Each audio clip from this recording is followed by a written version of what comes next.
नमस्कार दोस्तों, जय माता दी। दोस्तों, मैं हेमलता उपाध्याय आप सभी का अपने चैनल पर बहुत बहुत स्वागत करती हूँ। दोस्तों, आज हम श्रवण करेंगे महालक्ष्मी व्रत कथा। श्री गणेशाय नमः। एक समय महर्षि श्री वेदव्यास जी हिंदुस्तान पधारे। उनका आगमन सुन महाराज धृतराष्ट्र उनको आदर सहित राजमहल में ले गए। स्वर्ण सिंहासन पर विराजमान कर चरणों तक ले उनका पूजन किया। श्री व्यास जी से माता कुंती तथा गांधारी ने हाथ जोड़कर प्रसन्न किया।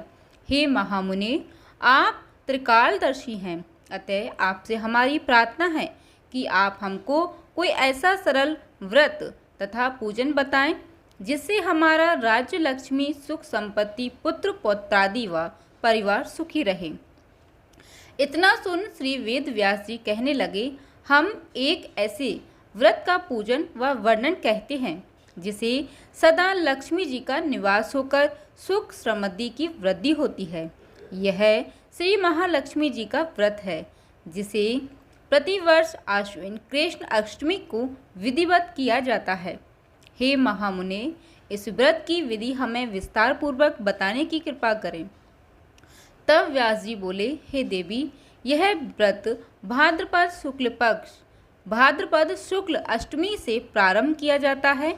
इस दिन स्नान करके 16 सूत के धागों का डोरा बनाएं, उसमें 16 गांठ लगाएं, हल्दी से पीला करें। प्रतिदिन 16 दूब व 16 गेहूं डोरे को चढ़ाएं। आश्विन कुंवार कृष्ण अष्टमी के दिन उपवास रखकर मिट्टी के हाथी पर श्री महालक्ष्मी जी की प्रतिमा स्थापित करके विधि पूर्वक पूजन करें। इस प्रकार श्रद्धा भक्ति सहित महालक्ष्मी जी का व्रत पूजन करने से आप लोगों को राज्य लक्ष्मी में सदा अभिवृद्धि होती रहेगी। इस प्रकार व्रत का विधान बताकर श्री वेद व्यास जी अपने आश्रम को प्रस्थान कर गए। इधर समयानुसार भाद्रपद शुक्ल अष्टमी से गांधारी तथा कुंती अपने अपने महलों में नगर की स्त्रियों सहित व्रत का आरंभ करने लगी।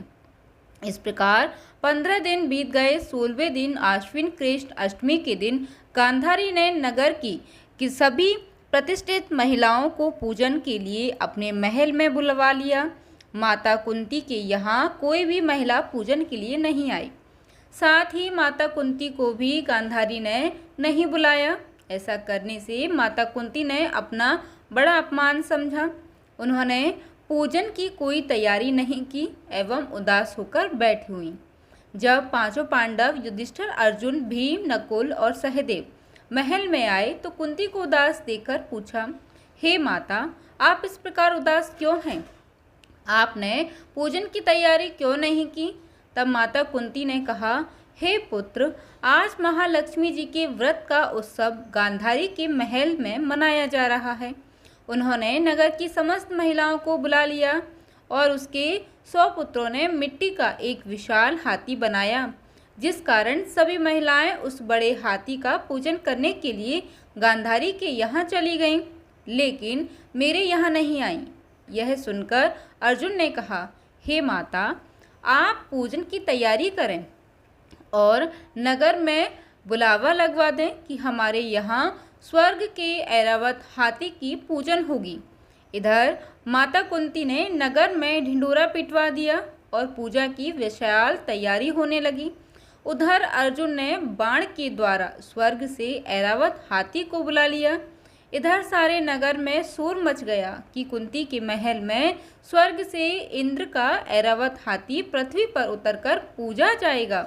समाचार सुनकर नगर के सभी नर, नारी, बालक एवं वृद्धों की भीड़ एकत्रित होने लगी। उधर गांधारी के महल में हलचल मच गई। वहां एकत्रित हुई सभी महिलाएं अपनी अपनी थालियां लेकर कुंती के महल की ओर जाने लगी। देखते ही देखते कुंती का सारा महल ठसाठस भर गया। माता कुंती ने ऐरावत को खड़ा करने हेतु अनेक रंगों के चौक पुरवाकर नवीन रेशमी वस्त्र बिछवा दिए। नगरवासी स्वागत की तैयारी में फूल माला, अबीर, गुलाल, केसर हाथों में लिए पंक्तिबद्ध खड़े थे। जब स्वर्ग से ऐरावत हाथी पृथ्वी पर उतरने लगा तो उसके आभूषणों की ध्वनि गूंजने लगी। ऐरावत हाथी के दर्शन होते ही जय जयकार के नारे लगने लगे। सायंकाल के समय इंद्र का भेजा हुआ हाथी ऐरावत माता कुंती के भवन के चौक में उतर आया। तब सब नर नारियों ने पुष्पमाला, अबीर, गुलाल, केसर आदि सुगंधित पदार्थ चढ़ाकर उसका स्वागत किया। राज्य पुरोहित द्वारा ऐरावत पर महालक्ष्मी जी की मूर्ति स्थापित करके वेद मंत्रोच्चारण द्वारा पूजन किया गया। नगर वासियों ने भी महालक्ष्मी पूजन किया।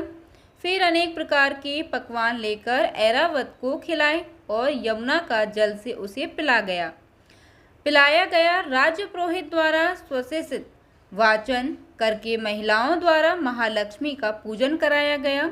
16 गांठों वाला डोरा लक्ष्मी जी को चढ़ाकर अपने अपने हाथों में बांध लिया। ब्राह्मणों को भोजन कराया गया। दक्षिणा के रूप में स्वर्ग आभूषण, वस्त्र आदि दिया गया। तत्पश्चात महिलाओं ने मिलकर मधुर संगीत लहरियों के साथ भजन कीर्तन कर संपूर्ण रात्रि महालक्ष्मी व्रत का जागरण किया। दूसरे दिन प्रातः राज्य पुरोहित द्वारा वेद मंत्रोच्चार के साथ जलाशय में महालक्ष्मी जी की मूर्ति का विसर्जन किया गया। फिर ऐरावत को विदा कर इंद्रलोक को भेज दिया गया। इस प्रकार प्रिय भक्तजनों, जो स्त्रियां श्री महालक्ष्मी जी का विधि पूर्वक व्रत एवं पूजन करती हैं, उनके घर धन धान्य से पूर्ण रहते हैं तथा उनके घर में महालक्ष्मी जी सदा निवास करती हैं। इस हेतु महालक्ष्मी जी की यह स्तुति अवश्य बोलें। महालक्ष्मी नमोस्तुभ्यं नमोस्तुभ्यं सर्वेश्वरी हरिप्रिय नमोस्तुभ्यं नमोस्तुभ्यं दयानिधे। बोलिए लक्ष्मी माता की जय।